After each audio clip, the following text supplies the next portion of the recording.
think we're live.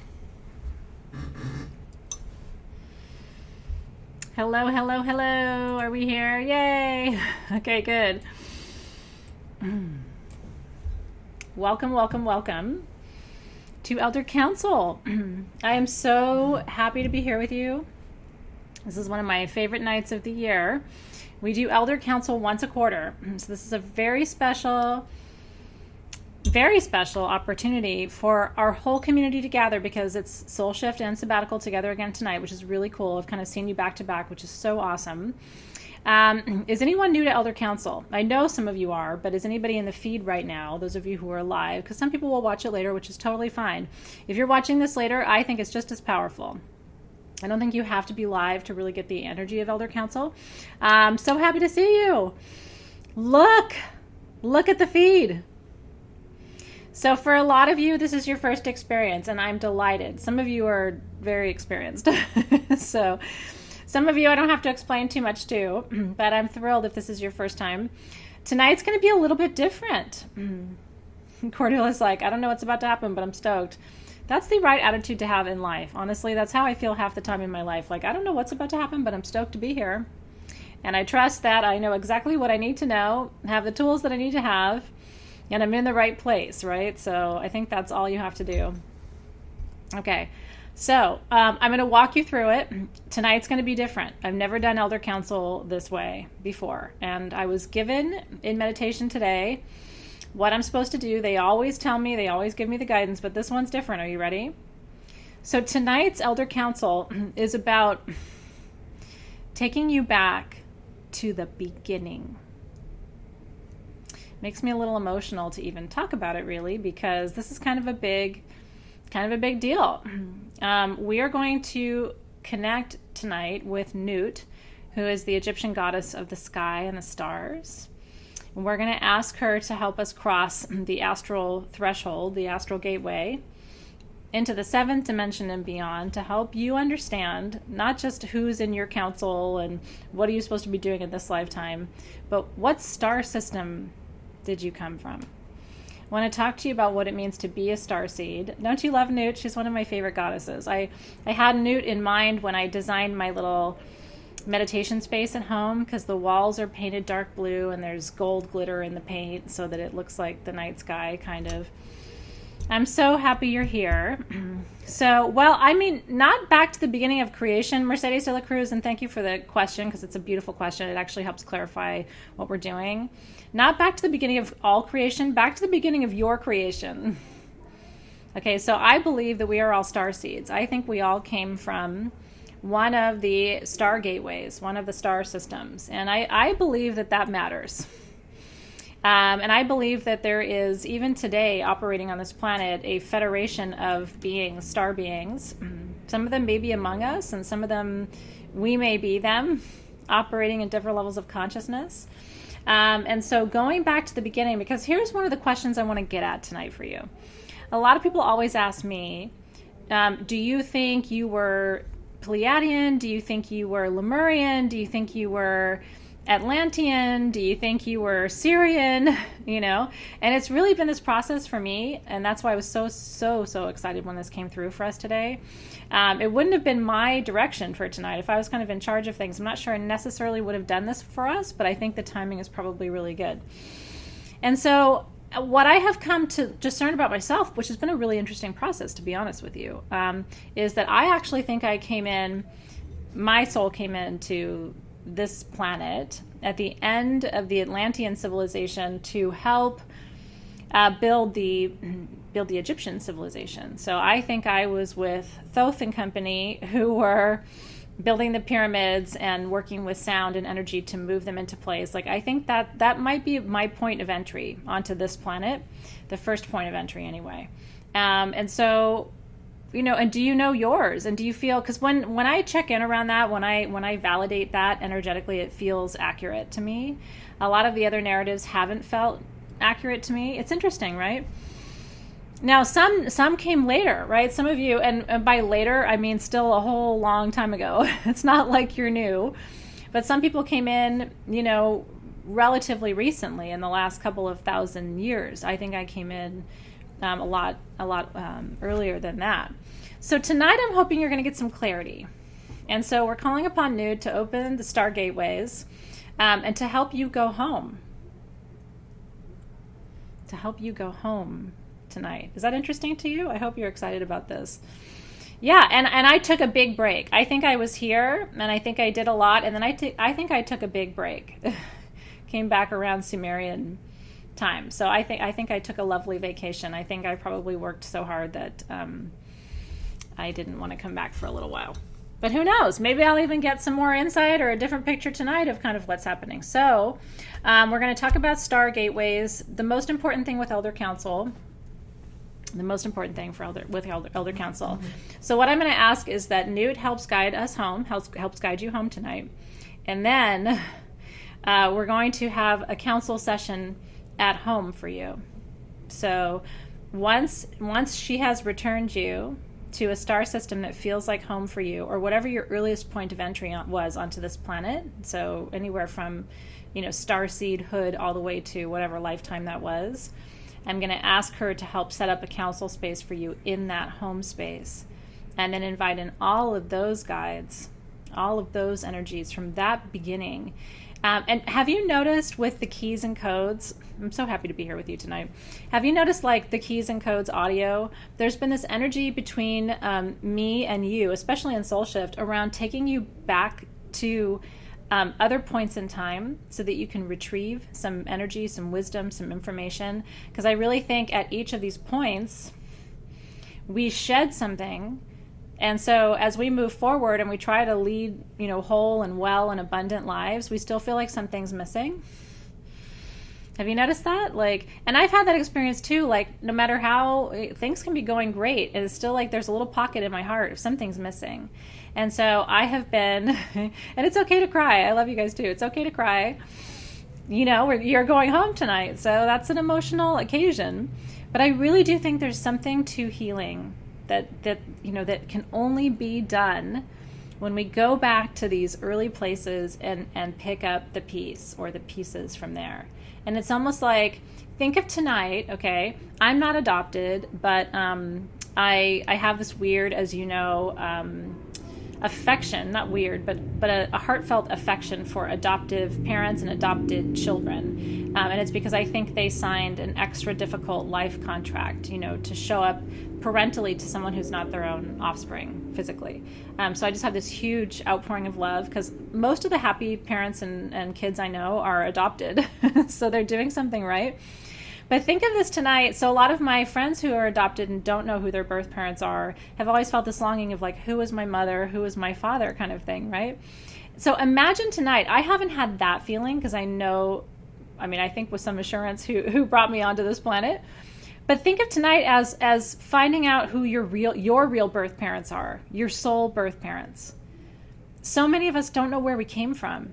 And yet, it's like we look at people who are adopted and think, well, they don't know necessarily where they came from. We don't know where we came from. I don't know where I came from. I'm very curious. I have a good hunch that I would love some additional validation of that. So think of tonight, right, as going back, truly, think of tonight as going back and finding out who your birth parents are once and for all. At least some deeper insight into what that relationship might look like, because depending on where you came from, that means something. That tells you something about you. It tells you something about you that's as important as your sun sign or your moon sign or your rising sign. This is still really important information. I'm reading your comments too. I'm glad you're here too, Dawn. Interesting. Lisa said, I recently in the last year learned I was a blue ray. It came through clearly and very strong. It used to bother me to be confused. So, and the light rays have lots to do with what star systems you've come through, or what particular energetic forms of light you are attracted to, which of course is connected to your chakra systems. And so it is to some extent your birth race. Do you know what I mean? The word race is tricky because it's got all these connotations in English. So I try to stay away from sticky words that have meanings that may or may not be appropriate for the context context, you know what I mean? But it is to some extent that. It's sort of like what system you come from tells you something about the qualities and the characteristics that you might possess, the skills that you might come kind of innately pre-wired with, because certain star systems are talented in one area and certain star systems are talented in other areas. So I'm going to walk you through all of that. Let me make sure you have tools that you need for tonight. Okay, it's not a lot, but here's what I use for Elder Council. So I use my Spirit Guides candle. That's what that looks like. I made it for Elder Council. You don't have to have it, but it's the one that I use.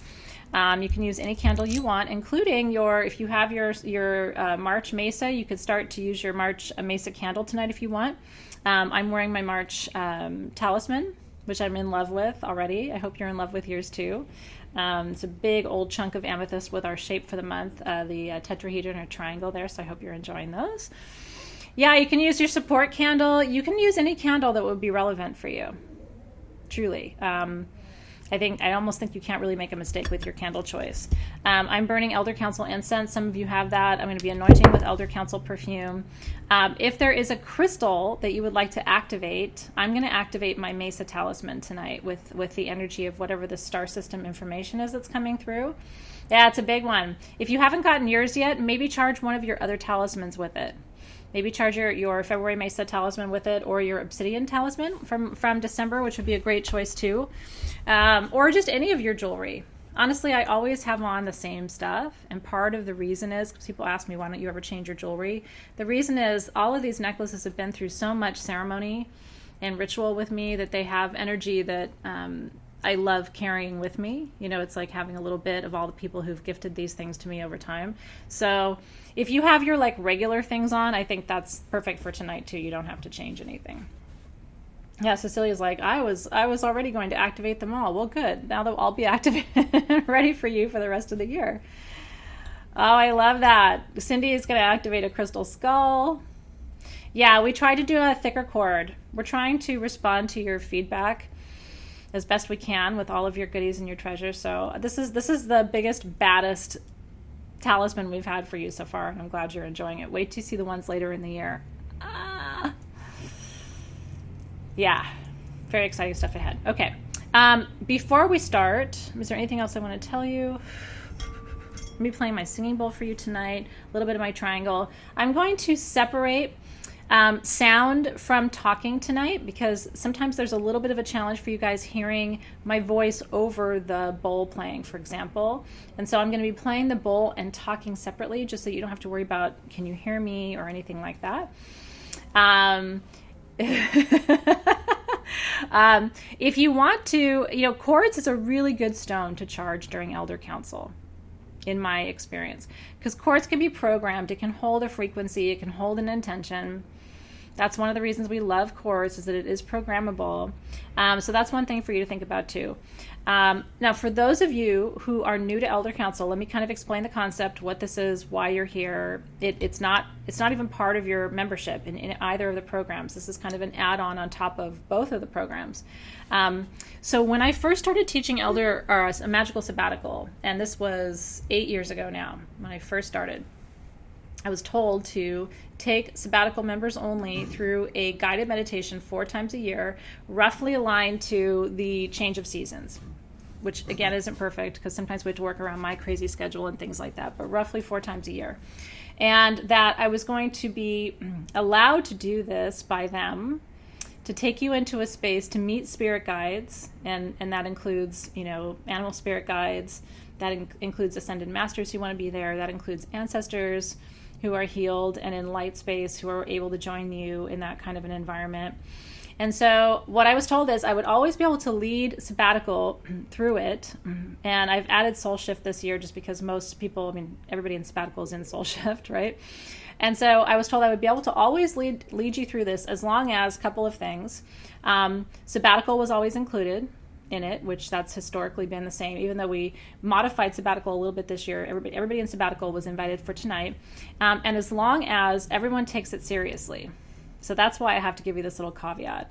I was asked to always tell you how sacred this space is. Sacred enough where we don't go even once a month. And the only thing you have to focus on with Elder Council is asking a question. And the way they described it to me 8 years ago, again, in meditation, and I was intimidated, honestly, to do it. I was like, am I good enough to do it? Like, I'm the one taking them in there? Because it's not a burden, but it's definitely an honor, I would say, to be able to hold the space for this kind of a meditation. You have to ask, and these are their words, a question of import. A question of import, which is so intimidating. People are like, well, shit, what's import, right? Import means it has to be a question upon which an important decision might be made.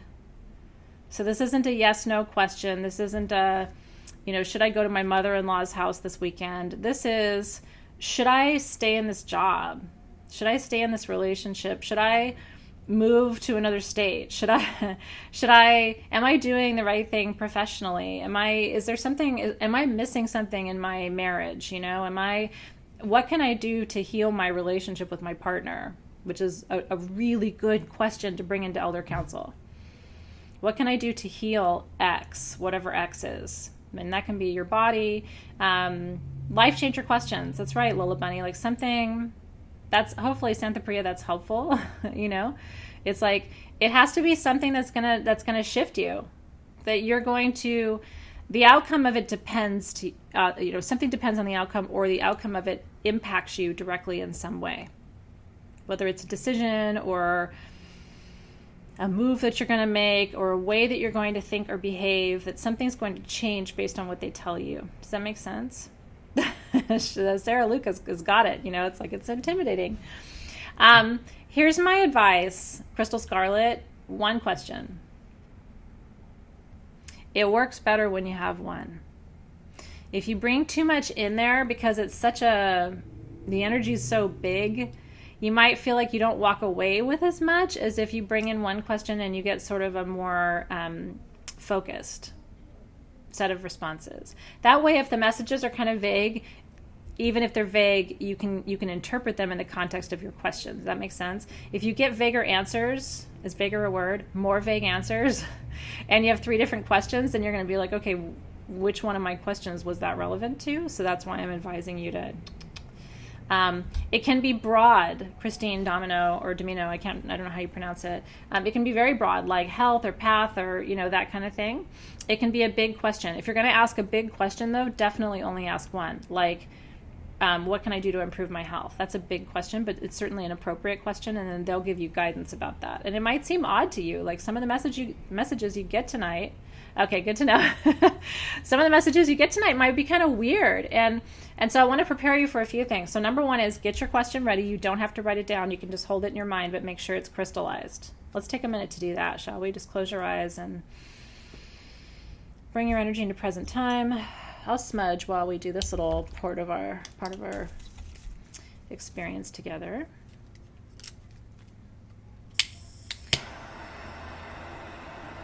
Again, always working with the magic of the moon phase is helpful too, and we're in a waning moon phase. So a good question would be, what do you need to let go of, surrender, release? You're going to get better guidance there just because of the timing of our ceremony this evening. What do you need to let go of, surrender, or release in any kind of situation? But you don't have to. You could do other kinds of questions too, like what do I need to do to create or to bless or to heal or to expand or receive.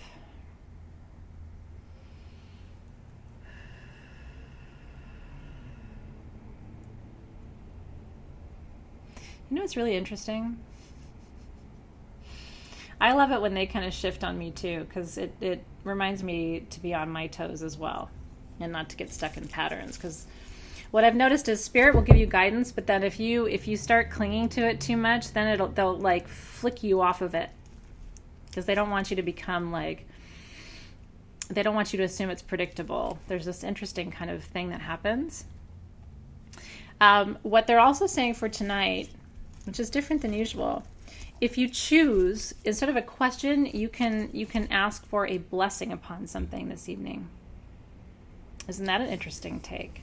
Maybe you don't have a question, but you would like to receive a blessing around something, around your health or around a new opportunity or a new venture, or to get clarity on how to find the blessing for whatever that is. That feels good, doesn't it? Right? Cherish. Yeah, of course, right? That little baby's already so blessed, girl. Feels like either or, Mercedes. Of course, I want to tell you yes, but they're saying it's either or. Won't that be a beautiful thing, though, to take something in to be blessed? Because what a council it's going to be. This is your council of the stars. This is your council of light. This is your council of teachers. This is your council. This is your origin council. You feel it too, right, Nicole? Yeah, like, wow. So April feels confused now. Take a minute to ask for clarity there. If you feel like, well, I don't know which one to go with. And Ursula is exactly right. She said the answer to your question is a blessing. You can look at it that way too. I like that.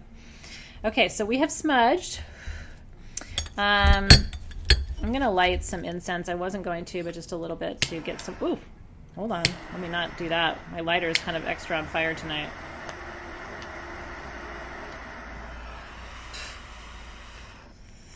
Well, that's going to cook for a little bit. That's nice. Julie Boisel's question there. What do I need to open myself fully to my gifts? Yeah, Heidi, you're going to want to have a journal available afterward. I do anyway, because that's how I integrate. Some people don't integrate by writing, and then they look at me with my journal like, what are you doing with that? And I'm like, how do you integrate if you don't write? So for me, I have to write after Journey. Even after our Elder Council, I write for like 25, 30 minutes. Because here's the thing, I journey with you. This isn't like a me being teacher and you being student and I don't participate. I both hold the space and enter the space, which is a real trick and a half, but I do it. Here's some Elder Council incense for you. If you haven't worked with that particular medicine before, just sending some your way. I think it works very effectively in the astral. Just cleansing, purifying, consecrating, dedicating. Yeah, so Julie integrates by journaling too. Some of us do, some of us don't. I don't have a judgment about it, but when people are like, well, why do you have a journal? I'm always like, do you not have a journal? Am I the only one who does that? I'm glad you like that. Okay. And then it's going to do a little clearing of the space.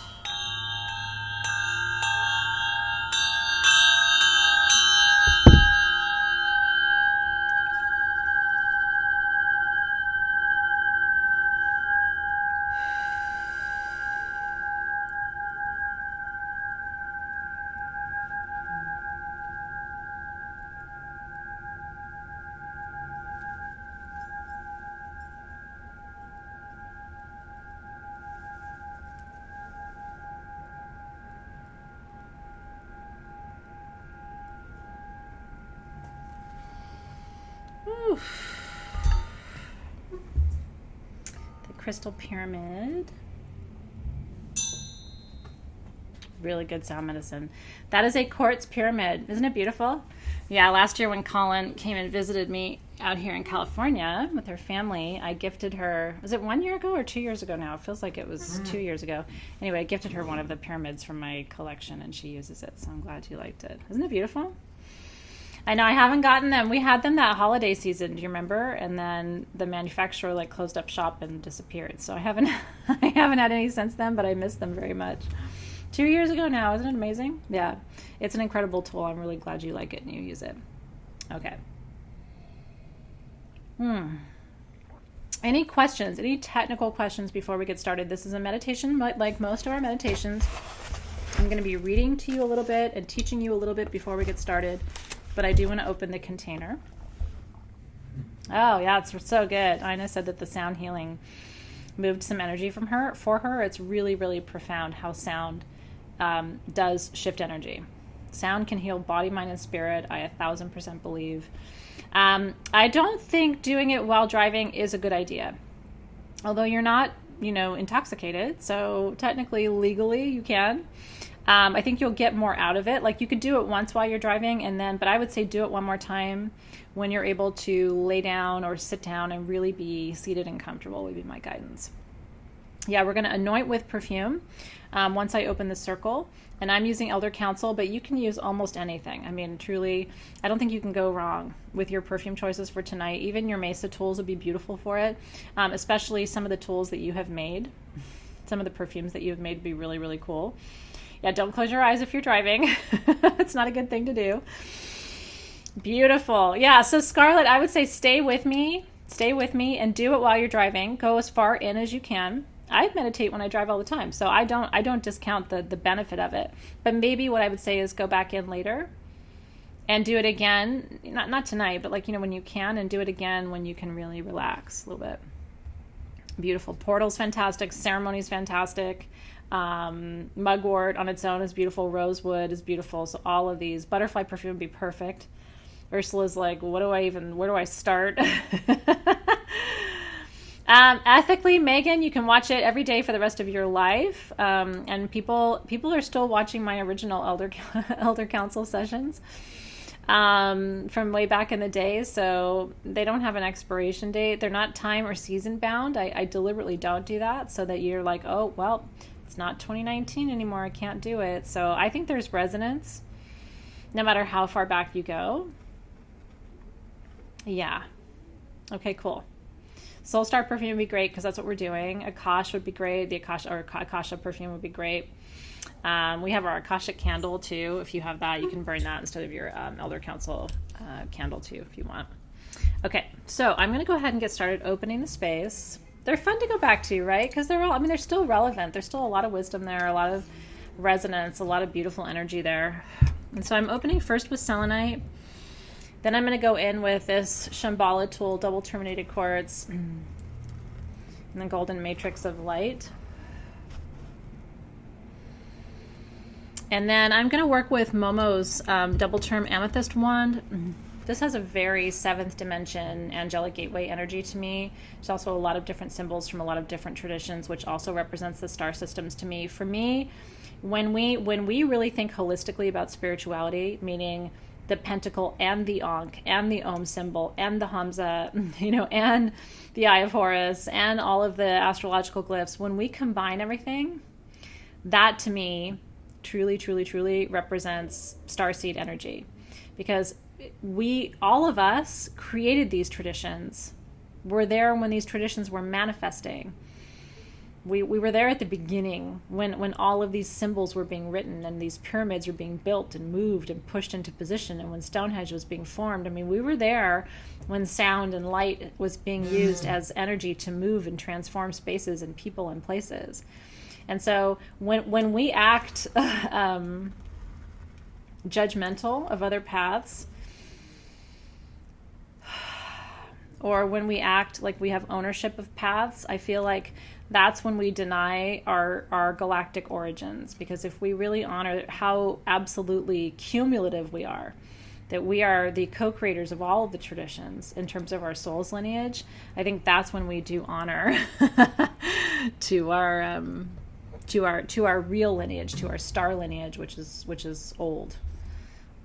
That's why the label conversation is interesting for me, and I love that we're having it, but it's also for me to some extent so not important, because it's when people ask me how I identify, what I usually ask them is, how would you like me to identify? What feels safe and good to you? So in other words, if we're going to work together and I say I'm a witch, how does that feel to you? Because for me, labels are more about other people and their comfort level than about my identity, because I'm pretty good with who I am and don't really feel like I need a bunch of words to describe it, but I also like to know what's on people's minds. You know what I mean? Like, if it feels good to say medicine person, then great, that I'm a medicine person, because the labels are for you, they're not for me. Which of course freaks people out. Like, what do you mean you don't need a label? What the hell? It's like, well, I don't, but if you do, then maybe you can pick one that feels good to you, and then I'll go with that for now until you learn how incredibly not relevant that label is. That's right. Well, and Tracy, here's the thing, like, because Tracy said she's confused about some of the labels. I think the people who use the labels are confused. Half the time, I mean, really push in, and I like to do that because, of course, I read Latin. So when people want to talk definitions of words with me, that's usually a game they lose. And I'm not saying that because I like to see people lose a game, but if they're trying to prove a point with me, they're not going to get very far unless they really have a handle on language. So when they want to talk to me about labels and the origins of words and everything, I'm like, oh yeah, let's play that game. Are you sure you want to play that game with me? It might be a difficult conversation, but anyway, you can let yourself kind of have a vacation from labels tonight. Okay, so let me teach you a little bit. Primarily there are 4 star systems, right, that people agree most souls have come from. Okay, and so before we start ceremony, but we're in a sacred container, I just want to teach you this to give you a frame of reference. I have thought about doing a Greek and Latin class with you guys, root words and all of that, because I think for magic, it's really important for you to know where your words come from. And I would say probably 2/3 of my perfume names have some kind of Latin, Greek, kind of ancient, even Sanskrit, or, you know, even further back to Aramaic and some of the earliest languages, right? So anyway, team is not taking notes tonight at Elder Council. They only do that for class sessions. So if you do want to take notes, by the way, tonight, you are on your own. One thing I was going to tell you is, please know that my team is doing their best they can to take notes. They can't necessarily format them in particular ways. They're getting a lot of requests offline from people in groups to like, hey, could you format it this way? And could you format it that way? Just please know they're doing it. They're doing the best they can. It's really hard to keep up with me when I'm teaching class. So if you can be patient, and maybe if they don't come in exactly the format you need, if you can reformat them for yourself, that would be helpful. I want you to know they're doing the best they can, but it is a little bit of a struggle for them to keep up with me and also make sure that they're making everybody happy with the format, but they're doing the best that they can. So I want to make sure I told you that tonight. I know. Okay, yeah, the transcript is there. So that is one way to get some access to notes from tonight. So if you really, really want like a literal verbatim of what I'm saying, then the transcript is probably a good way for you to get a capture for tonight. Okay, so there is primarily Sirius, Pleiades, right, the Pleiadian constellation, and Arcturus. Others that you'll hear about are Orion, right? You've heard of Orion's belt. Yeah, so we will. So Don will come back. I'm going to focus on my notes right now. So if you ask questions in the feed, just know I will do my best to answer any additional questions at the end. So I want to kind of jump right in, but I am paying attention to what you're saying in the feed, and I'll respond as much as I can. Okay. For me, the Sirian constellation and the Sirian star beings, meaning the souls who originated at that destination, who were born out of the Sirian star system, that is associated largely with Christ consciousness, which makes sense, right? Makes sense when you think about the fact that Sirius was the star, the North Star, right, that guided the wise men to find the Christ child in the manger after Mary gave birth to Christ.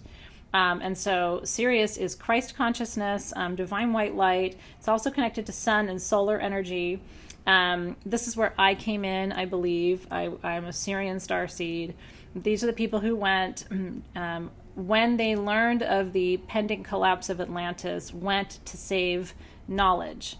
And it's so funny because, like, here I am at the end of this evolution as Athena, right, the goddess of wisdom, and I really think I had my origins helping Thoth retain knowledge, create language, and be able to communicate soul wisdom in a material form as the Egyptian civilization was being formed.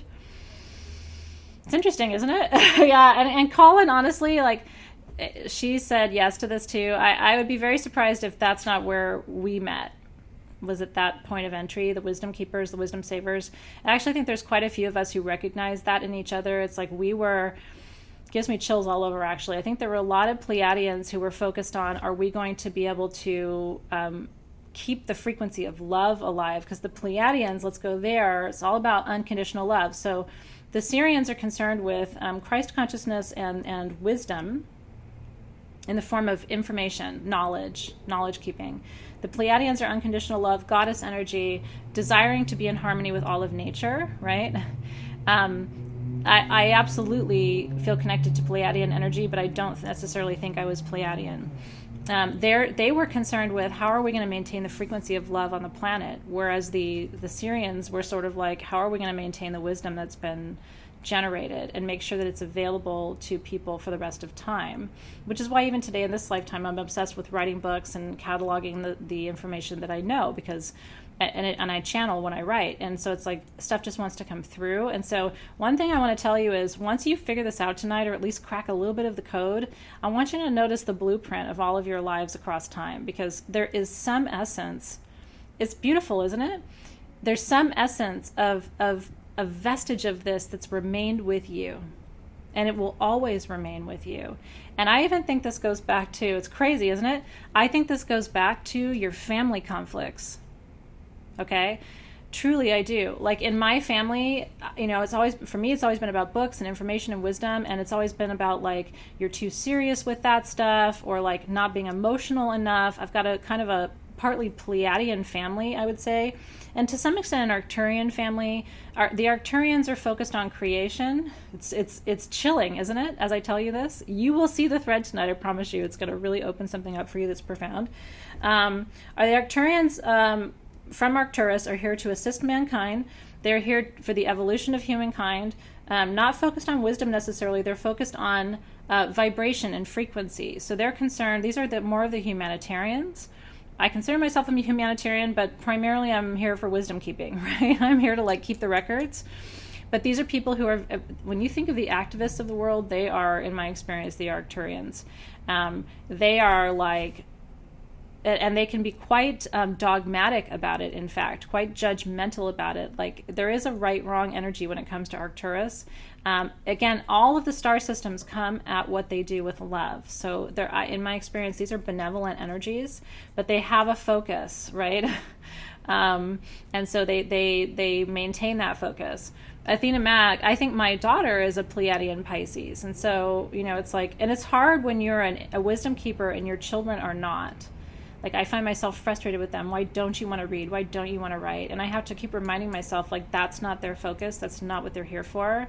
They're more Arcturian and Pleiadian, and I'm Sirian. I'm the only Sirian in my family. So it's like, being the only one from that star system. But I think that they scattered. I think they scattered us. I really think they did. It would be not fair, almost, I think, to put a whole family of Sirians together. Although you do see it. And you'll see it in families where everybody's an attorney, because a lot of times Sirians are attorneys, because they want to keep information and records accurately. So they end up in those professions. The professors, the lawyers, the doctors tend to be sometimes Pleiadian, sometimes not. The Orion starseeds are more of the technology, advancement, right, and linkages, connections between things. Sometimes they're more of the magicians, as opposed to the rest of us who can be seen as more sort of dogmatic.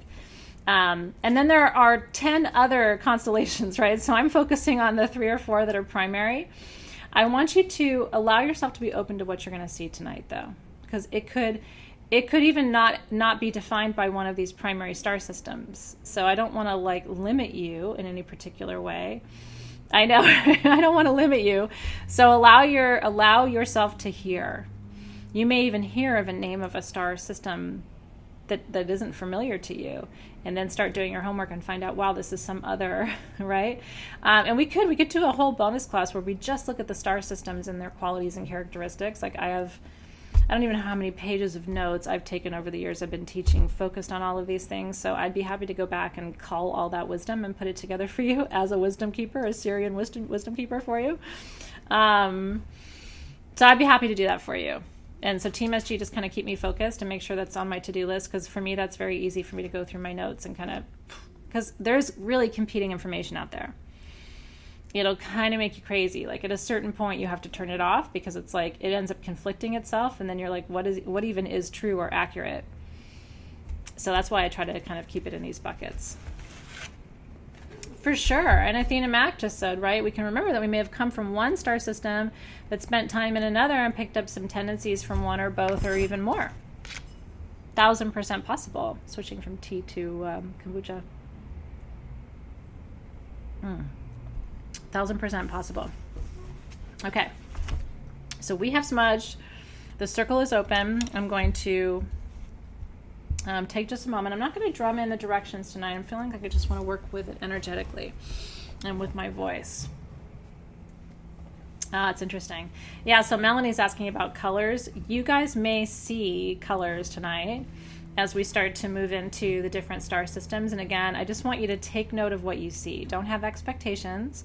And don't try to translate what you're seeing too quickly or too easily. Just know, like, I saw a lot of blue tonight. I'm going to make a note to myself to go back and see if there's a connection between, Sirius and the color blue, which there is, and then see what you find from there. Because there are definitely some more of the upper chakras get activated in certain star systems and galaxies, and more of the lower chakras get activated in others. And so just be aware of what's happening in your body to the extent that you can, and just make a note to remind yourself later.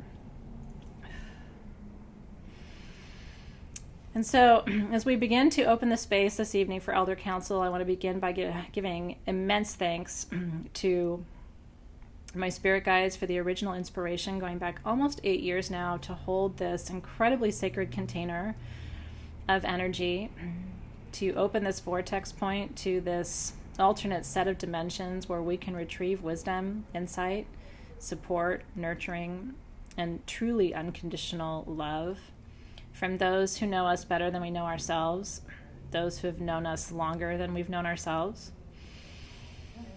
I truly believe that we have guides who were there at the point of our soul's own creation, our true birth, thousands of years ago, millennia ago. And tonight I want you to give your body a break. We're so grateful to you, body, cute little thing that you are. So grateful, but we need a break. Tonight's about allowing our spirit to fly free, to move from this third dimension, very tightly bound container of energy, space and time, and the physical, the material, leaving that behind in service of really exploring the outer reaches of our cosmos, of our multiverse, of our multidimensional levels of awareness, and our connection to star systems and beings, access points to our galaxy that exceed the 7th, 8th, and 9th dimensions. And so I want to begin tonight by welcoming in all spirit guides, higher selves, ascended masters, light beings, guides and guardians of the sacred gateways on both planes, and all the guides, guardians, and beings of the outer galaxies, the outer dimensions, the astral gateways, keepers of the wisdom of the Akash, the cosmic record, the cosmic library. I want to invite you in, any ancestors who have wisdom this evening about our soul's origins, any ancestors who can link themselves back to those beginning places, who are also in healed space. We also want to welcome you in if you'd like to be present, calling upon the oldest of our ancestors, truly the oldest of our spirit guides, inviting you all in to be present this evening. We're opening the gates a little bit wider tonight, asking to be introduced to those support networks that have guided us from the very beginning, from our soul's first point of light, our soul's first emergence, when we were pure vibration, starting to take physical form on this planet at critical moments, because I really do truly believe that each one of us in Soul Shift and Sabbatical, I think we all chose a critical moment to begin. Cue siren. Keep your eyes closed if they're closed. I think if you're in these programs, I think you chose a critical moment to come in and to say yes to help this planet, to say yes to shift the course of history, to say yes to do the best you could to be a source of support and wisdom and connection and creativity and positivity and advancement and development and expansion.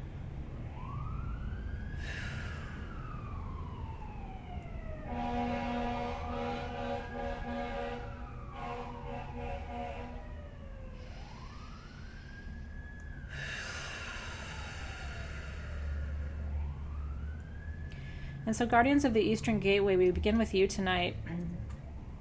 Direction of East, guardians of thought and perspective, guardians of higher vision and clarity, guardians of new beginnings, of the dawn, of the beginning of life, the beginning of our universe, and indeed the beginning of our own soul's development. Guardians of the East, we welcome you into this space this evening. And we ask that you create just open pockets for our soul to move and explore tonight as we leave the third, the fourth, even the fifth dimensions, heading towards 7, 8, 9, 10, 14, 19, and beyond. Allow our souls to just expand. I want you to feel it now because I can feel it as your chest expands. Feeling your own energetic channel open wider now. Beginning to really feel an openness around your head, even around your ears. Feeling as though your shoulders are still in this dimension, but the rest of your top of your head is now expanding and connecting with all that is across all of space and time.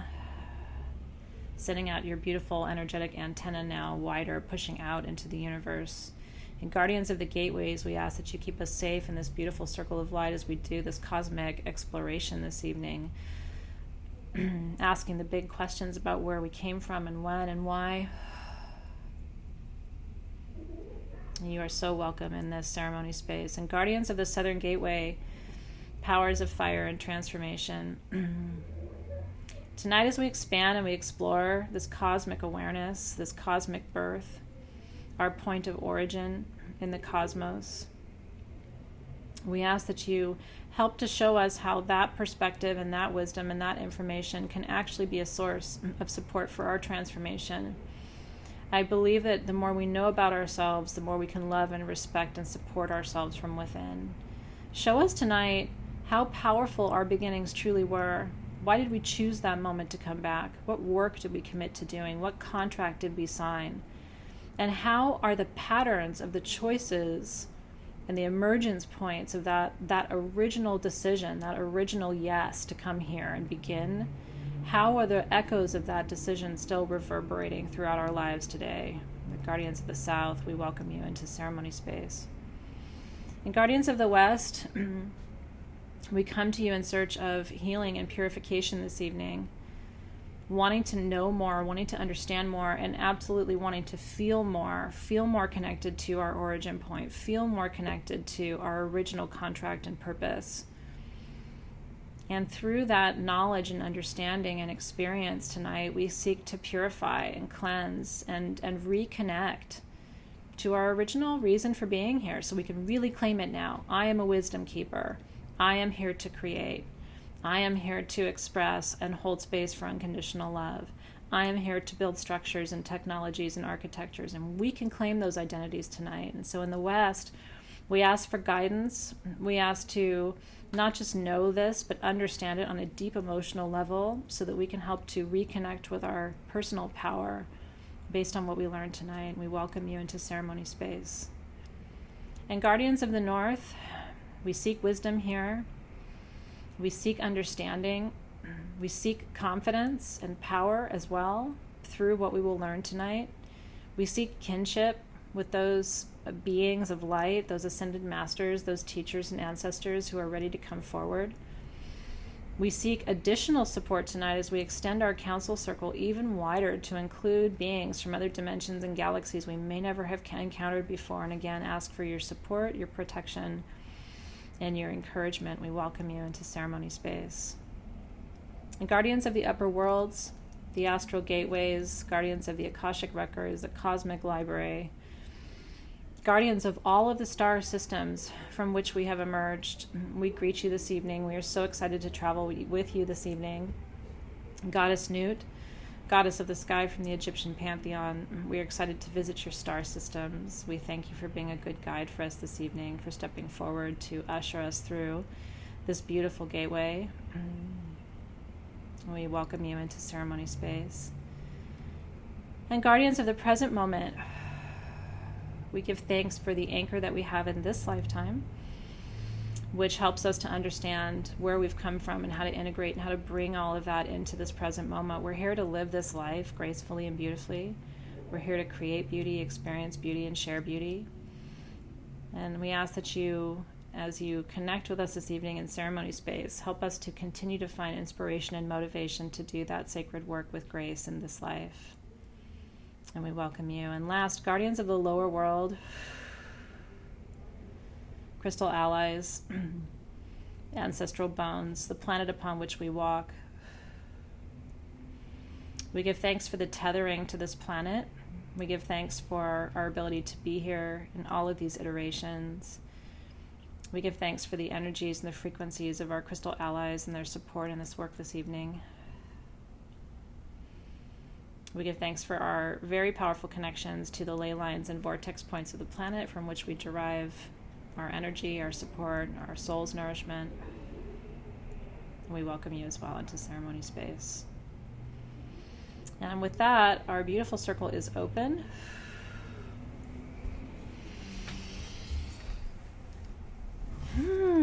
So good. Yeah, I absolutely think we could have come from the sun. Why not? You know, it's all possible, right? I think we've done our best to categorize things as well as we can to like try and make sense of it. And so we look and we say, oh, so those stars are it, so I better pick one of those stars. And it's like, we may not even know exactly what the realm of possibility is. But thank you. I'm glad you enjoyed that. I did too. Okay. Aho. And so I'm going to read to you a little bit. You can keep your eyes closed if you want. And then as soon as I'm done reading, we'll begin our beautiful meditation together. And I'm reading to you from a book that I love, that I've read to you from before, called Shamanic Mysteries of Egypt by Nikki Scully and Linda Starr Wolf. Love them, love the book, love the information. I certainly can. Rosie's asking if I'm going to be discussing this more throughout the year. I'm talking tonight about doing a bonus session on the different star systems because that seems to be interesting to everybody. So we'll come back, you know, especially if this is fun for you and if it's illuminating for you. Like if you really get something out of tonight that leads you to some or answers to questions you've had for a long time, I think it would be very worthwhile for us to revisit it again. Oh, how beautiful. Did you see that? Crystal core art. So powerful. I was speaking light language as we called the directions. I love that so much. I'm glad that you shared that with us tonight. Okay. All right. Are you ready? Whew. And so this is the section called A Journey of Completion with Nut and Geb. And they are obviously the primary Egyptian god and goddess. They are the parents to Osiris, Isis, Nephthys, Set, Horus, and Anubis. Let me see if I should read this part to you. They're earth and sky, right? So Geb is the god of earth, the earth, and Nut is the goddess of the sky.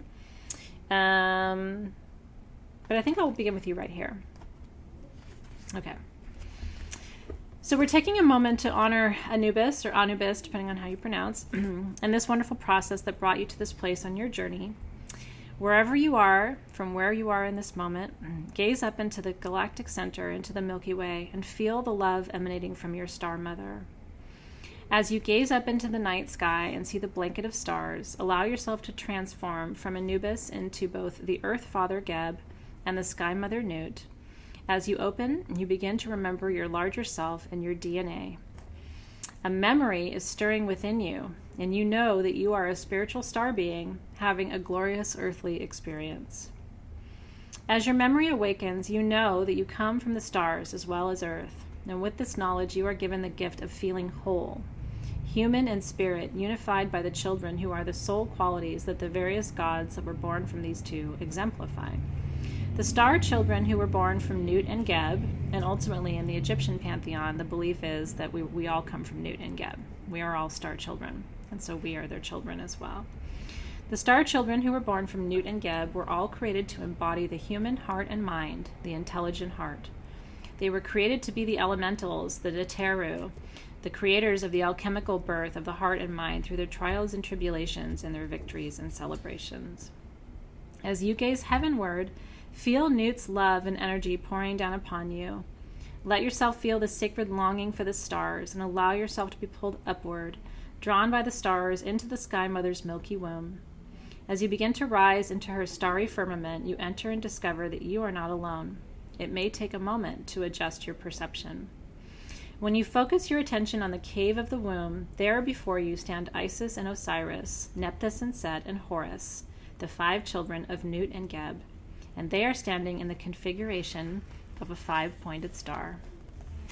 The 5 of them represent the star of humanity at this time. They invite you to join them in your rightful place in the pantheon of the Neteru as the counterpart of Horus and Anubis. It is the bringing together of Horus and Anubis, or Anubis, that completes the unification of spirit and matter. If you accept, the star will transfigure into a 6-pointed star, including you. In that configuration, heaven will truly come into earth. So I want to focus on that for a moment, just to help you crystallize the vision. So I want you to imagine a dark night sky, and I want you to see that there are 5 stars. These are the 5 children of Geb and Nut. So it's Isis, Osiris, Nephthys, Set, and Horus. And they create a 5-pointed star. And then they're inviting you in to become the 6th star. When you create the 6th star, then you have 2 triangles, one facing up and the other facing down, the Star of David, right, which is the as above, so below. Okay? And so when you accept and become the 6th star, then heaven will truly come into earth. In order for the transfiguration into divine humanity to unfold, first you must recognize and make peace with all 5 of these aspects of yourself.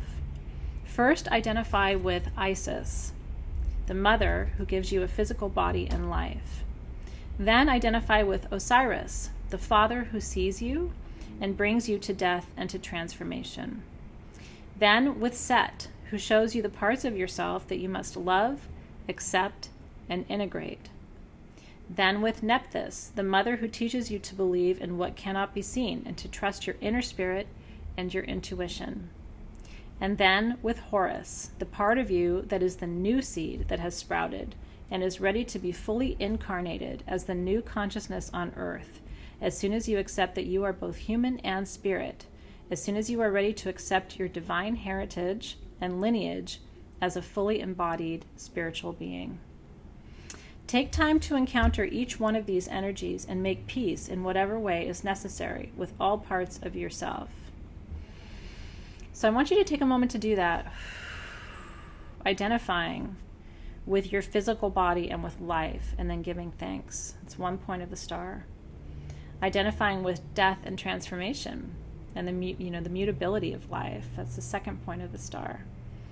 Then to the parts of you that you have yet to love, accept, and integrate. And that's the 3rd point of the star.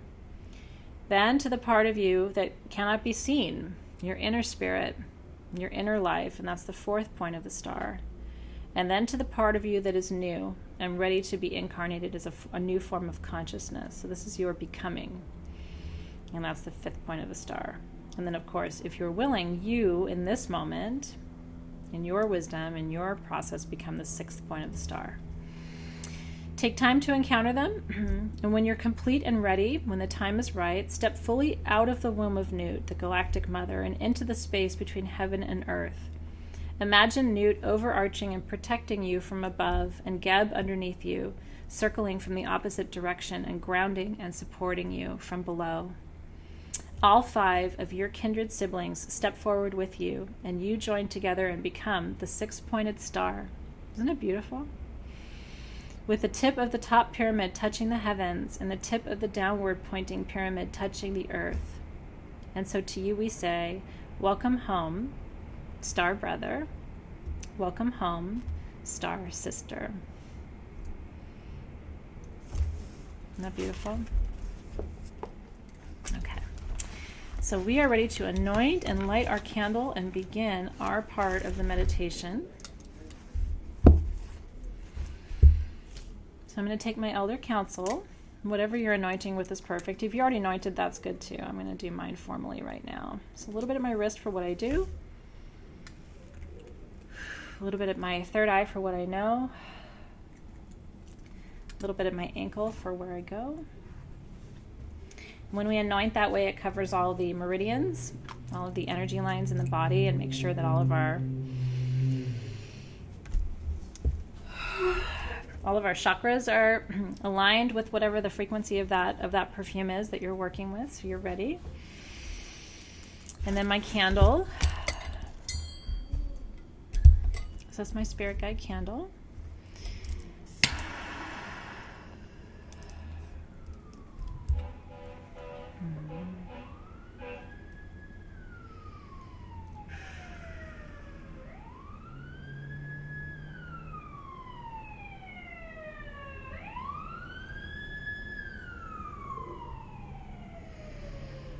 And so we give thanks to the beautiful plant medicine, essential oil medicine, and fire medicine tonight, these sacred tools. I want you to bring yourself back to that nice receptive position. Roll your shoulders back, hands up, maybe on your knees, facing up.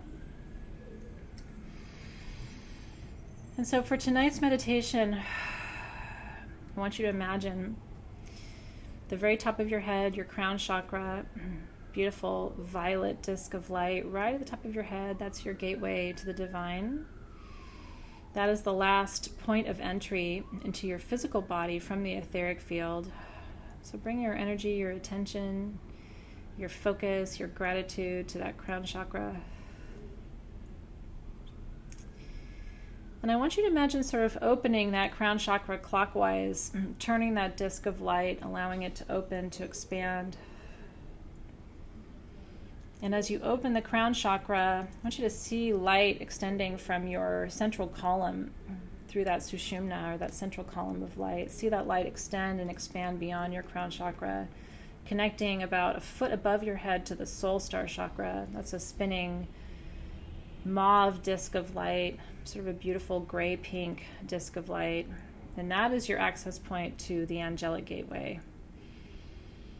So I want you to imagine turning that disc of light clockwise too, and seeing it open wider, and then light extending out and beyond the soul star chakra. And notice how as you do this, your attention leaves your body and extends out above your head and then beyond.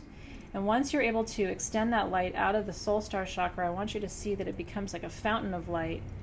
And so it moves from one column of light into a pure fountain of light that extends in all directions.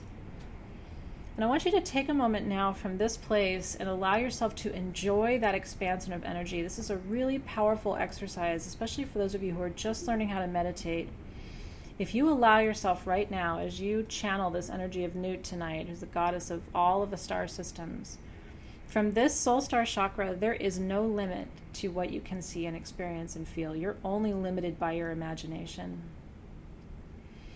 And so I want you to see this space almost like the night sky. It's endless. It's all-encompassing. Everywhere you look, there's stars.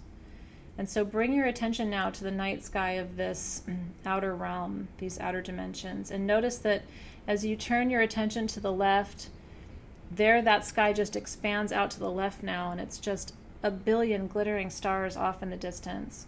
And as you bring your attention above your head, it just expands out as far as you can see above you. And again, just what seems like a million stars, energy in all directions.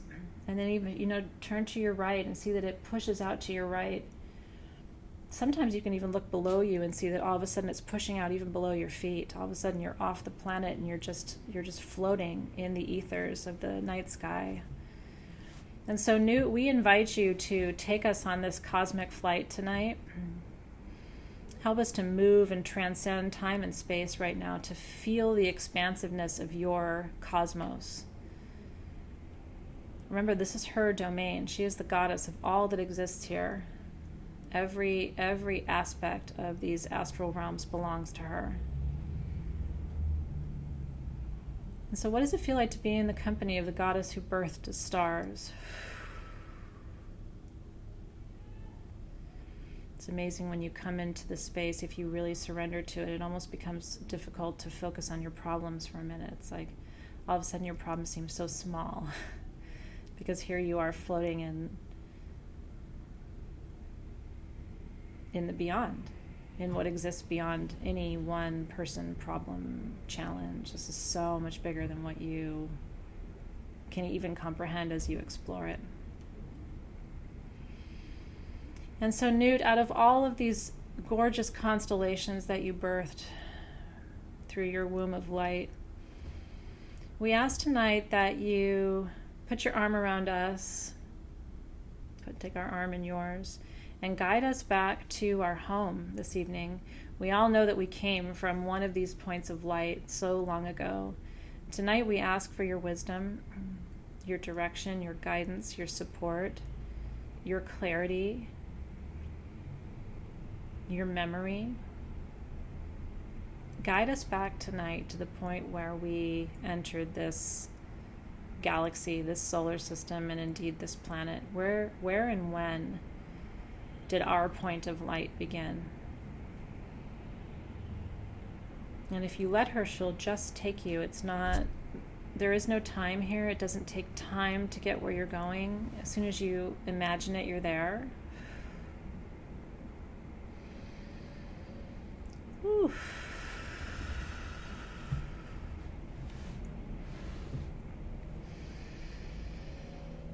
And ask her questions now. Where are you taking me? What is this? What am I seeing over here? Newt is a beautiful teacher. I'm very proud of what she's created. And what an expansive awareness she has. Everything here, even though it's endless and expansive beyond what your mind could even process, she knows all these stars by name. These are her children. So ask her questions. What's that over there? And what's this over here? And why did I come from that star? Why didn't I come from that star? and let her show you. I'm going to go quiet for just a few minutes so you can enjoy your time flying with the goddess of the sky through the stars.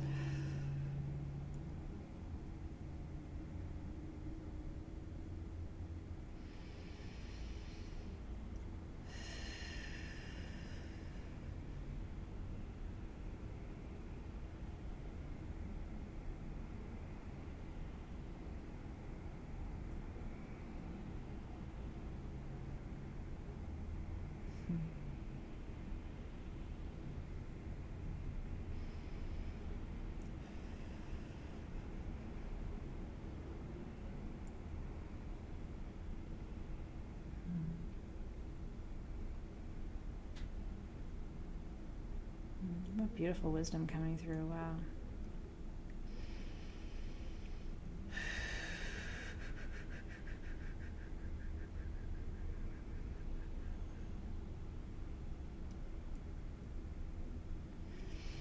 And ask her to show you the path. What did the path look like from that star to my first home place on Earth? How did I get here from there? What did that look like? Why did I choose that, or why was I chosen for that?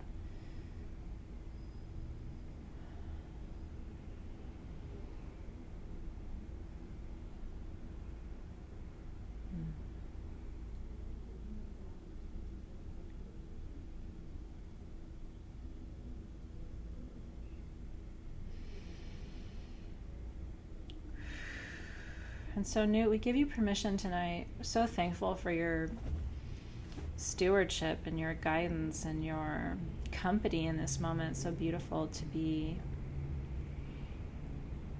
led by you, doulaed by you. It's like reversing through the birth canal tonight.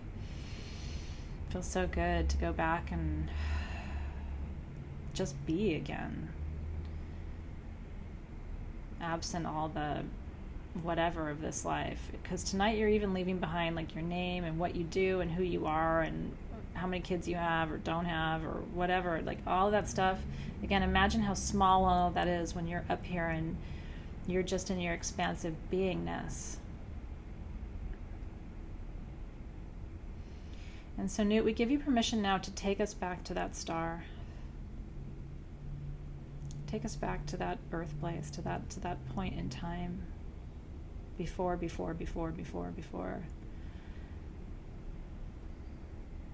any human lifetime.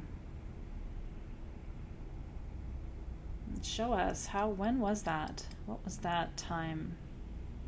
We know time doesn't exist in your dimension, but it does in ours. Can you give us a sense how many years or how many cycles have passed since that time. How old are we?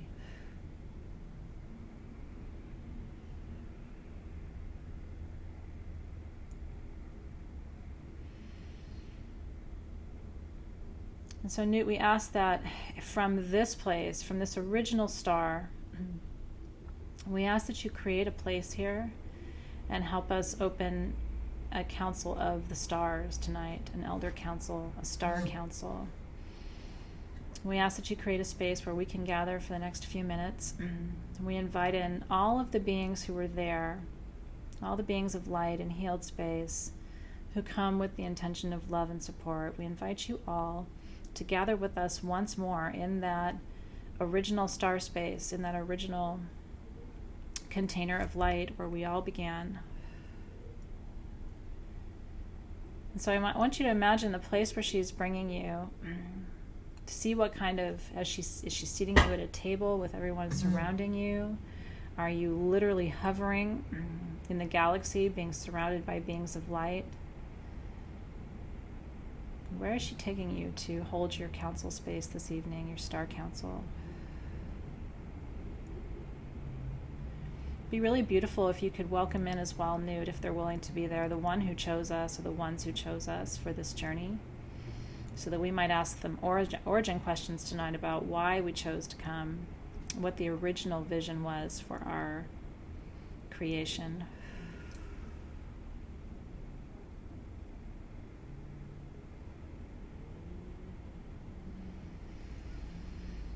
And it's interesting, she's showing me how many of those original beings are still incarnated with us.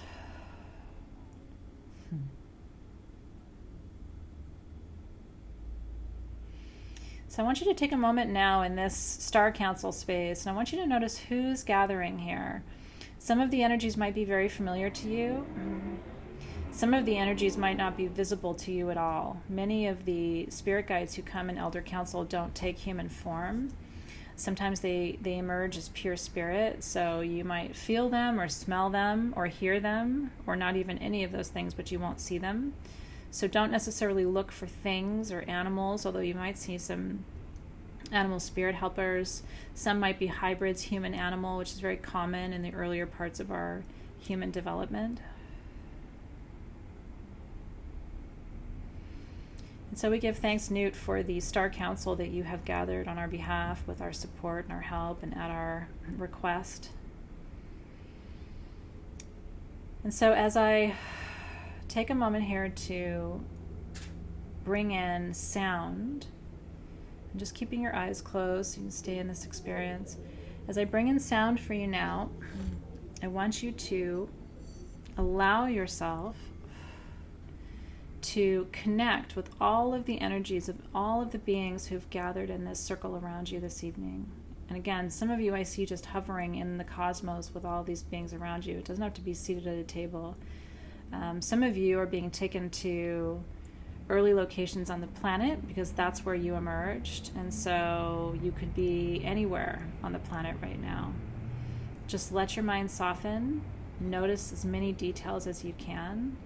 And I want you to take a moment to bring your question to the center of your heart, the question that you really want to ask tonight, that's really on your mind, or the blessing that you wish to seek tonight. And I want you to bring all your energy, all your attention, all your intention to that question or that blessing right now. It's very important to completely crystallize your energy around this.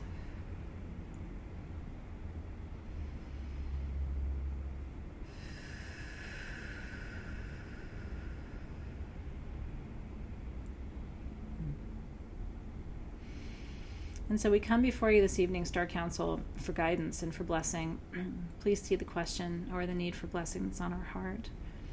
And as we journey even deeper in these next few minutes in connection with you, we ask for clarity, guidance, and blessing in whatever form resonates with our highest good at this time, with the highest good of all beings across all time as well. Aho.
And so guides and guardians, star beings who are here, who've gathered, we're so grateful for your presence, for your support, for helping us reconnect tonight with our own personal origin story, our point of entry into this cycle of samsara, this birth and death and rebirth and death and rebirth and death, helping to illuminate the possible reasons for some of the patterns and some of the decisions that we make, understanding better our choices. When we understand why we came and where we came in, it helps us really understand where we are now and why we continue to make some of the evolutionary choices that may not always make sense to ourselves and to each other. And so I want you to think for a moment, reflect for a moment. Is there something that you would like to ask of yourself at that point in time? For example, maybe you'd like to know from the original you, which is the core of your higher self, right? Because the part of you that said yes to the time on this planet, which may have been 30, 50,000 years or more for some of you, the you that said yes to that is still the purest form of your divine intelligence. And so maybe you wish to ask, what do you still need to understand? What part of your soul's complete journey is still a mystery to you? What would it help you to know about the reason you started here in order to make life here now better for yourself, easier for yourself, rational for yourself?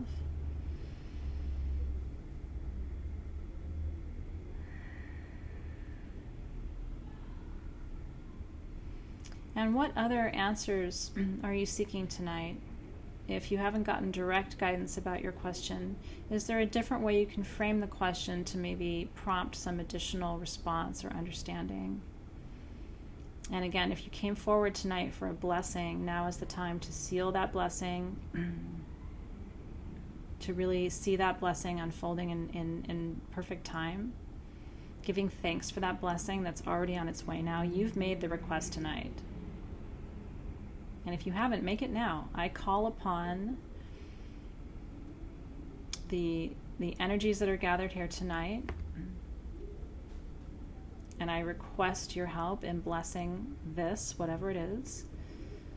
I request your blessing, I request your love, I request your support for whatever this is. And you can ask for whatever transformation you're seeking, health, happiness, whatever it is that you're asking for in that blessing. And I give thanks for the blessings that are already on their way.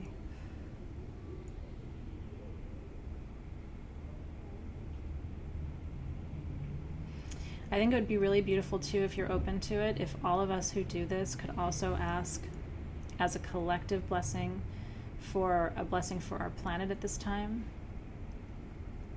You know, take your beautiful individual blessing. That's your gift tonight. But if you could hold just a small amount of space for a blessing for the planet.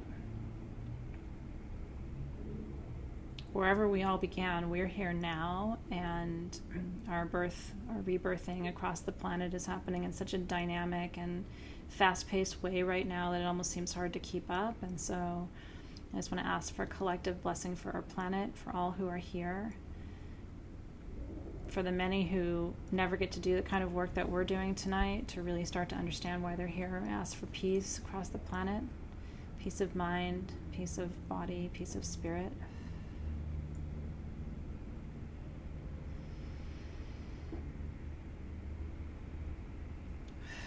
May all who are here learn how to play their part with grace and love. Amen, aho, and so it is.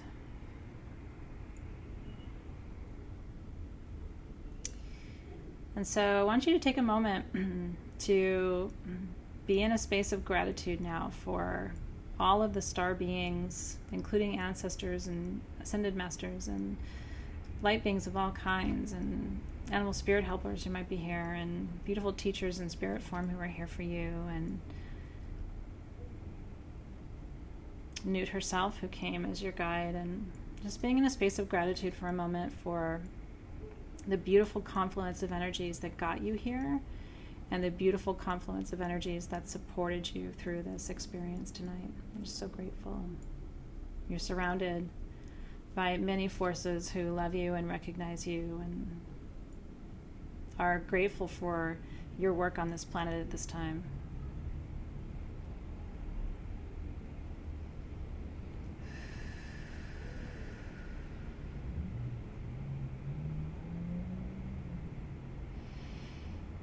And so, Newt, we are ready now to begin to travel back home.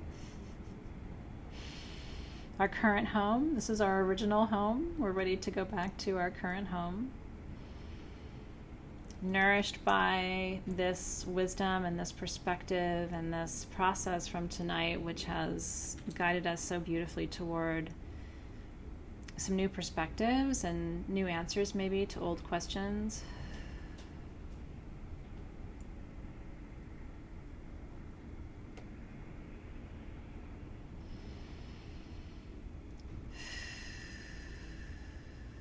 And as your Star Council disbands, all the souls begin to step away from that space, vibrate away from that space, releasing that space. We release you with so much gratitude, star beings from all parts of the galaxy, the cosmos, the far outer realms, the expansiveness of all that is. I release you with gratitude.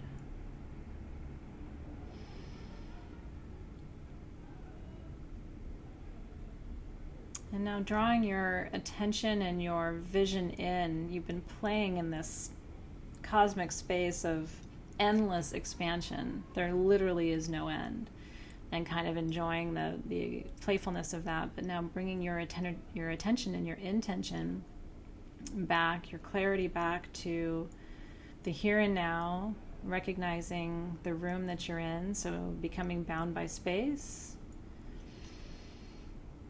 recognizing, thinking about what time it might be, the temperature in the room, starting to recognize time, wiggling fingers and toes, and letting the light come back in through the soul star chakra, and then turning that counterclockwise, sealing that cosmic portal way in your energy field, and pulling the light through to your crown chakra, top of your head, counterclockwise, sealing that chakra back up, closing that portal space, which of course contains the energy inside your own physical body, and bringing your energy back to the room.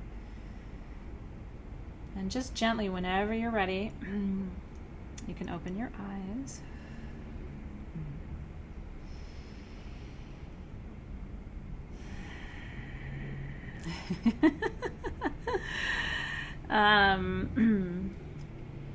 And so, if you would like to take a moment while we're still in the space and the container is still sealed, we haven't opened our circle yet, you can take whatever tools you really want to charge with this experience, with this wisdom, this expansiveness. I'm going to charge my pendulum that I use with you guys all the time during readings and my March amulet.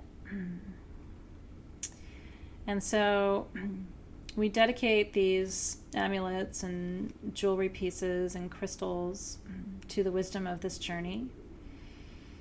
We ask that they be good and constant reminders that this life that sometimes frustrates us so much is just one part of our cosmic lineage. It's just a temporary home. That our real home is this huge cosmic expanse that we got to experience tonight. And when our problems overwhelm us, when our worries seem like too much, help us to remember that we always have access to that endless expanse of wisdom and beauty and love and support and light and magic and power. That's where we came from. We chose to be here at this time, to be in service to the planet, to each other. We forget sometimes, but that is why we're here. So help us to enjoy this life, benefiting from that broader perspective, keeping things in perspective so that we don't allow ourselves to become discouraged or depressed by the things of this world.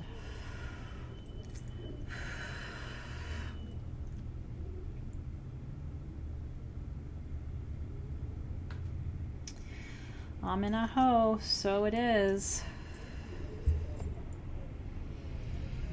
Amen aho, and so it is.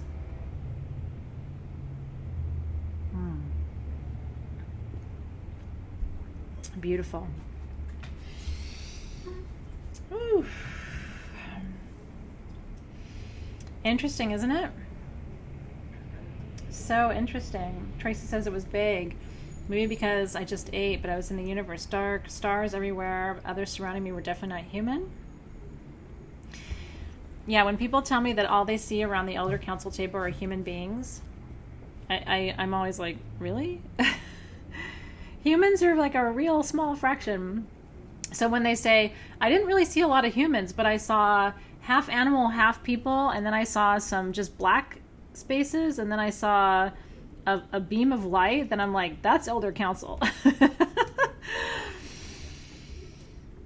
Yeah, so before ceremony, I don't eat for about 3 hours, 3 to 5 if I can do it. And then right afterward, I eat like it's a contest and I want to win. So because eating grounds me. Oh, interesting. So Scarlett chose to park. Interesting, right? I would have been really curious to know what your experience would have been like if you'd kept driving and then like done it later. But it's interesting that you chose to park and have the experience that way too. Yeah, and a lot of times I don't see anything, right? A lot of times I don't see anyone or anything, but I can feel. It's like feeling a room is full, but looking around and not seeing anybody. It's like, oh, that's an interesting experience. Isn't that interesting? So Angela had some convulsions and got very cold. And so it could have been that first lifetime for you was a challenging one, right? Because it's not all unicorns and rainbows and Egypt, right? So sometimes we came in when the planet was really hurting in order to support the planet through a difficult time or process. Think about the Ice Age, right? Did you come back then to help? I think about the souls that were born during the times of the plague that came to help at that time when the planet was being purged through illness and sickness. Like, we didn't all choose to come in during the 80s when there was great music. Some of us chose to come in when we were having a really difficult time on the planet.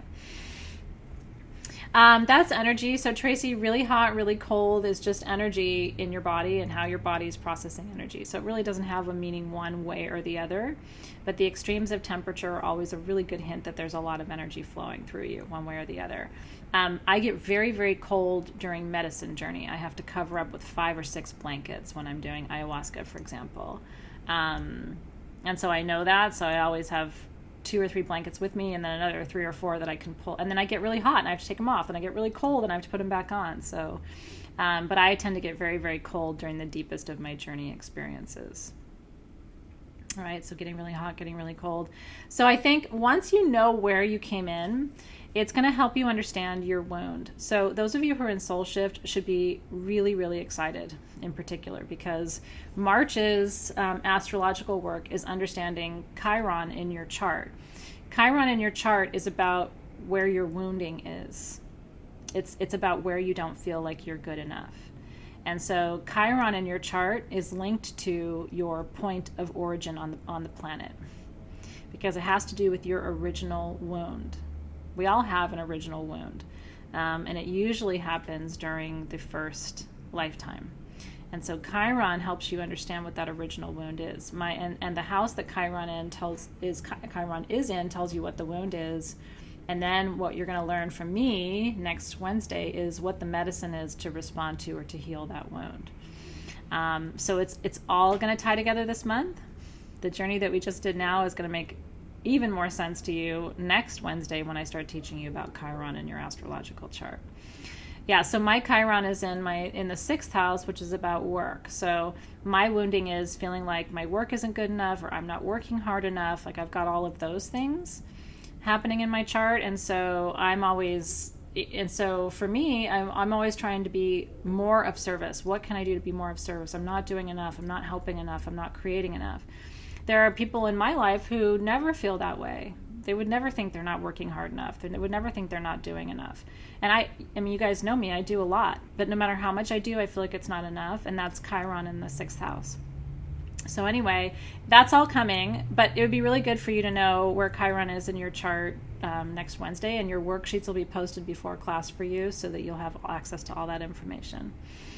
And if you're not in Soul Shift, I have a blog post that's coming out on Chiron, so you'll still be able to follow along. You won't be doing all of the worksheets and exercises with us, but you can still follow along and find out what Chiron's about, and then see how that relates to your own personal chart as well. It's interesting, right? That's right. So you probably have Chiron in the sixth house too. If you have issues around not being good enough, or not doing hard enough work, or not working hard enough, or not being of service enough, or not giving enough away. Like I think my Chiron in the sixth house is the reason I do all the giveaways, I think, because I always think I should be giving more. I should be doing more philanthropy, giving more away to people. And again, there are all people who would be like, I'm not giving anything to anybody. It's because their Chiron is in a different place. It's interesting, isn't it? Yeah, right? Okay, very cool. So Lena was shown to share wisdom through intelligent play. Isn't that interesting too? Whew. Okay, so we have our work cut out for us. I want to do the rest of our ceremony and close our circle in a beautiful way, since we opened in a beautiful way. Did you enjoy the book too? Those of you who hadn't heard of this book before, I hope you enjoy it. You can find used copies on Amazon for a really good price, and I just think it's a good one to have in your library. So that's another one for you to add if you don't already have it. Okay. And so we are going to, with so much gratitude. Lola Bunny, I wish there was. I am going to write an astrology book at some point, because I don't have favorite astrology books. I have favorite astrology sites and people who do astrology that I love to read, but not books per se. I know. So if you guys have books that you love in particular for astrology, please share them. It is called Shamanic Mysteries of Egypt by Nikki Scully and Linda Starr Wolf. And they have chapters on all the gods and goddesses, which I love, and like invocations, and each one has a little guided meditation, and I just love it so much. Yeah, Dawn says every time I read from it, she means to buy it, then she falls down a different rabbit hole. So maybe this is like your reminder. I know. I figured out what my next book is going to be, and so it's not an astrology book, so I think astrology book will have to be for 2020 at this point. The queue is a little full. Julie shares my Chiron placement. It's interesting. We'll talk more next week. And so as we extinguish our flame with gratitude and begin to release the guardians from the circle this evening, we wound 3 layers of energy around our circle. So we begin by unwinding the last level we opened. And we begin by releasing the guardians of the lower world, guardians of the bones, guardians of the crystals and the power places, vortex points across our planet, ley lines, energy lines, destiny lines. We release the guardians of the lower world from ceremony space with gratitude. Guardians of the middle world, thank you for bringing us back to time and space where we are able to be anchored and in service, using the wisdom, insight, and direction that we gained from our guides and guardians today. We give thanks for you and release you from this ceremony space with gratitude.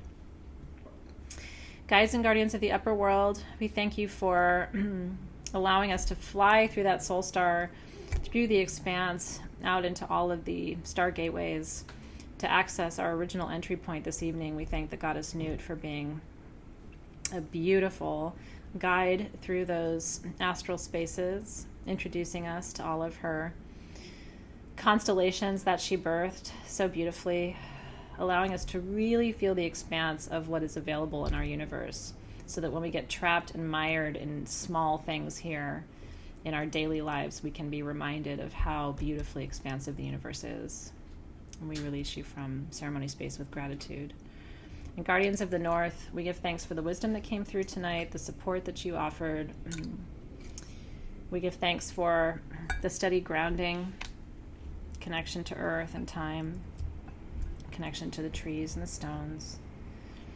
We release you with gratitude from the circle. And Guardians of the West, we give thanks for the beautiful wave of purification that came through, validation, tears that came through. Guardians of the West govern our tears, which are also a source of beautiful purification of energy. When we cry, we're allowed to release, we're surrendering to a higher frequency. And so we give thanks for all of that purification and healing that comes as a result of knowing better who we are, why we chose to come here, and what our work here truly is. We release you with gratitude from this ceremony space. And Guardians of the South, we give thanks for the courage, the stamina to move through this transformation with grace and ease. We give thanks for what transformation represents, that we can change by virtue of knowing ourselves better, accepting who we are, maybe even finding comfort and solace and bravery and courage in knowing that our soul has a lineage that makes a lot more sense than we understand. We release you from the ceremony space with gratitude. And Guardians of the East, we give thanks tonight for a new perspective, a new understanding. We give thanks for a reconnection to our own birth, our cosmic birth, not just our birth in this lifetime. We give thanks for the ability to heal the energy lines across all of our lifetimes, connecting them, looping them all back to this present moment. We release you from the ceremony space with gratitude. And with that, our Elder Council space is open, complete. All energies have been gratefully released from the space. I'm so glad you had a good experience. Wasn't she beautiful? Beautiful goddess Newt. Yes. Thank you to her for being such a beautiful guide. Oh, I'm so happy Melanie said she made a serious breakthrough to her past tonight. That's what it's all about, girl. These meditations, and one thing I want to tell you, especially if you haven't done a lot of guided meditations in the past, some of you are relatively new, there's an integration phase that happens, and it starts now. And integration can be all night tonight. Integration can be all the way through the month of March. Integration can be the whole year of 2019. This could end up being your year of self-discovery, this year of reconnecting and re-anchoring yourself in the broader vision of who you are and why you're on the planet. And, you don't want to let it become an excuse. Here's my example. I've always been nerdy because I'm a wisdom keeper, and so I'm here to record information, and that's why all I want to do is read books and write and, be alone. Right? You don't want to use it as an excuse. Mine has been something of a solitary path, right? But I also am here to connect with people and help people. So you have to look at what you're here and called to do from the beginning of time to this moment, and look at it through a service lens. How do I then take this gift or take this, contract that I've signed and really learn how to live through it in a way that serves the entire planet, that raises up the collective of humanity, because that's why we're all here. It truly is. The question didn't come up, but I like to sort of address it. I do think that there are counter forces in the universe and souls that have come through simply to disrupt paradigms. And I don't see it because I'm not a good evil person. I don't deal in binaries that way, because I don't, and we're going to talk more about binaries in March, actually, during our first class. It's in my notes. But I do think there are some spirits who've come through simply with the intention of disrupting the development of the planet. And so you may have encountered those spirits along your path too, who seem like they're here just to disrupt, or just to create conflict, or just to create confusion. And I do think those energies exist. Those people tend not to be drawn to work with me because it's kind of a weird thing. And so I don't see you guys in those buckets. And I don't think I've ever incarnated with the purpose of disrupting, but there are spirits who are here. Yeah, it's kind of like dark code, people who carry, and look, they serve a purpose too. You got to remember, I always teach you, right, about the Hermetic principles. There's light and there's darkness, and you can't have one without the other. And so we never look and say, oh, I don't want that or that's bad.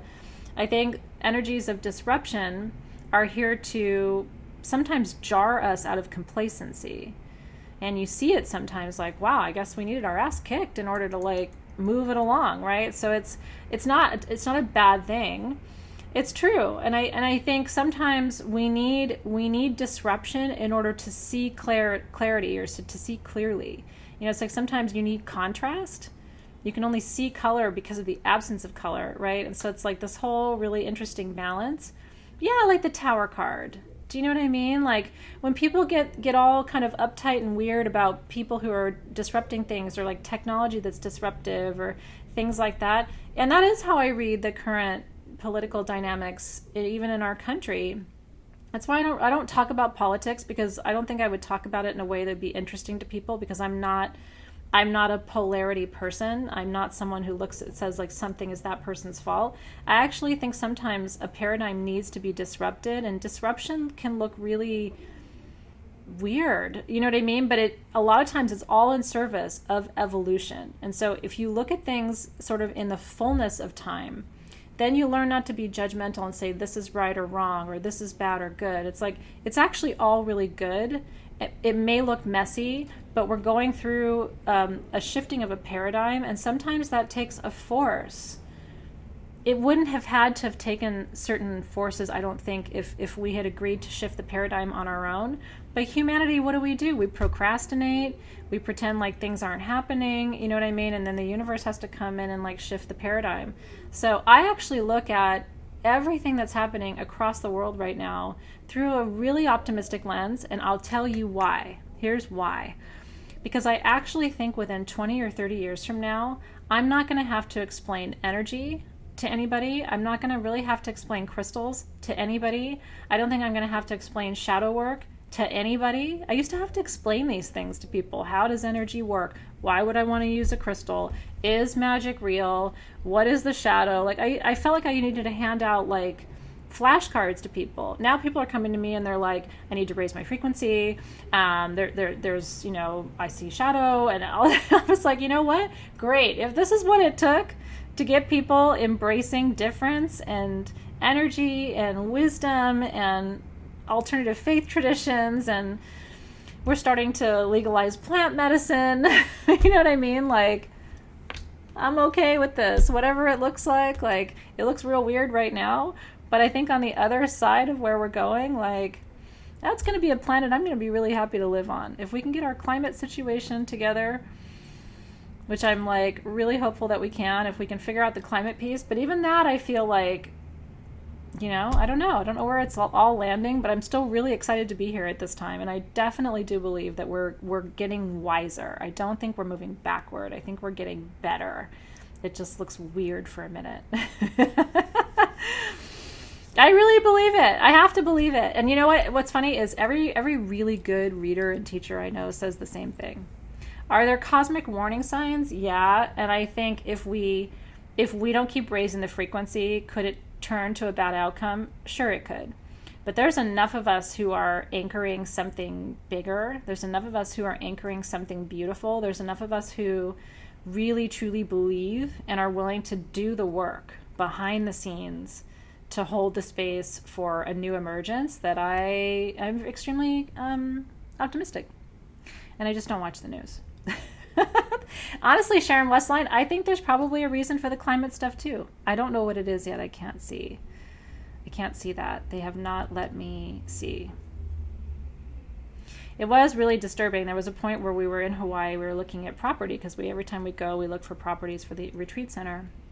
And I found this one. I told you this story already, but some of you weren't there. I found this one piece of property on this one side of the island, and the realtor said, that's going to be underwater in 100 years. And I was like, really? And he said, well, that's what the reports say, so that's why the price is really good, because the land was very affordable. And I kept going, really? And he's like, that's what the report says. And I'm like, I mean, it was hard to, I mean, I'm looking at this property and I'm thinking, that's a lot to take in, right? If I were to choose that place, like 100 years from now, my little retreat center wouldn't be there anymore. So anyway, holding the space for what is meant to be and trusting that something beautiful is already on its way. That's right. I like to see both sides too. Here's the thing, like, I believe really wise people are stand in the center.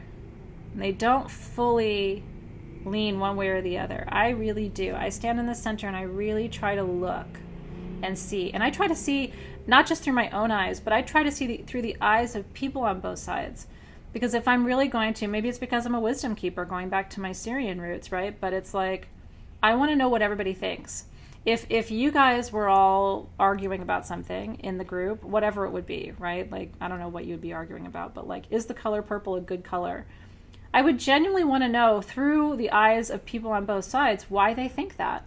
Because my question is always, what if I'm missing something? I don't want to be so like head in the sand or like stuck in my beliefs that I can't see something that needs to be seen. So I'm always like, well, tell me more about that, you know, or like, explain to me why you feel that way.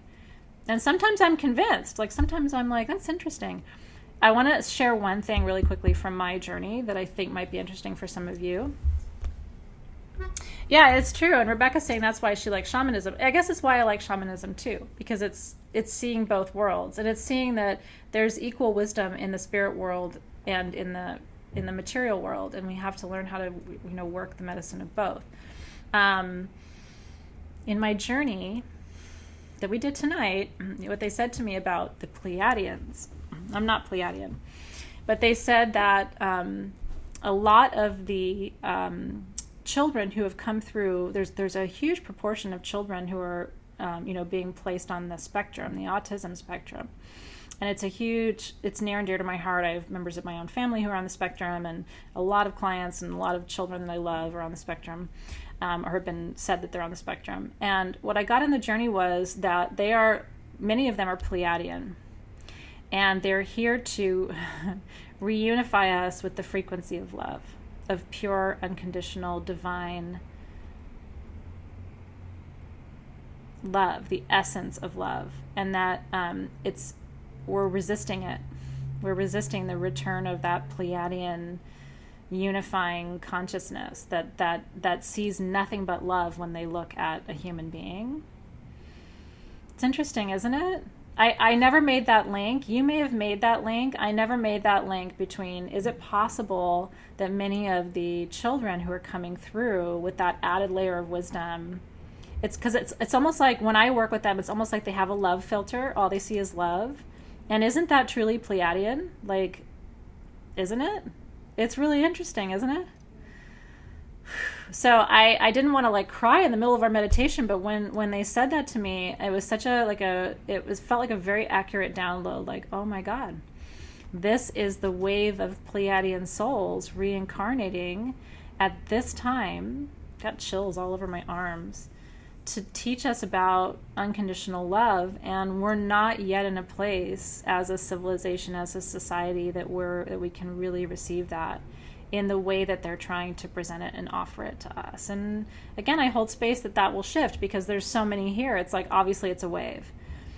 You know what I mean? Like it has to be another wave of the volunteers coming through.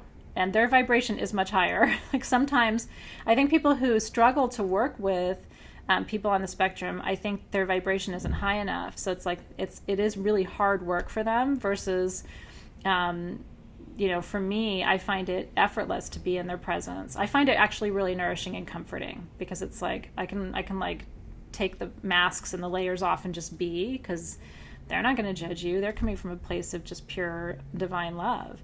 And they speak what they see, and they, it's like they're just wide open channels for what's coming through. It's really true. It's really, really true.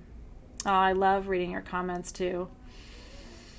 Athena Mac. He'll see someone at school not sharing or not being nice, and he'll come home and ask me why they do that. Why don't they just love each other? Isn't that true? And my little Zoe is Pleiadian. She's not on the spectrum. But she'll come home and ask me, why would kids be mean to other kids? Like, why would they do that? Who would ever be mean to another child? And it, like, an absolute not understanding. And as a parent, you look and you say, gosh, I don't want you to know how challenging this world is, Oh, beautiful. Beautiful, Denise. I have felt that was your home too. I'm really glad. And I'm glad that reading resonated with you because it just felt so right at the moment. It really, really did. Doesn't she, Colin, come through as Pleiadian? Yeah. Your Nick feels very Pleiadian to me. That has come through for me as well. All right, you guys, aho. I'm so glad that you loved tonight. I loved being with you. I really, really did. Aw, it's true. She and Skylar are birthday cousins. It's really, really true. Isn't that cute? It's really true. It is. And Athena Mac, that came through during my ayahuasca journey last time, actually. She was saying to me, your mother's heart is good, but you have to let her struggle in these places because she's learning. You have to step back and say, I cannot struggle for her. And as a parent, you want to. It's like, give me the struggles, give me the challenges, let people be, do that stuff to me. Don't let them do it to her, because we have the skills and the ability to manage it. So, all right, cheers, you guys. So much love. It was great to have both sabbatical and soul shift here tonight. I wanted to mention before I go, if you didn't see the empath toolkit that was in the shop today, I really did design it for our 2 groups. I think it's almost gone, but in case there's a few left, and Magic 19 I think is your code, but don't miss that new empath kit. It's got 3 stones from Tucson. One of them makes you invisible. It's called Tinexite. So if you're interested in empath tools, that's there for you tonight as well. You're so welcome. Okay, happy March. I will look forward to seeing you next week for class. In the meantime, have a beautiful weekend, you guys. Thank you so much. I'll see you soon.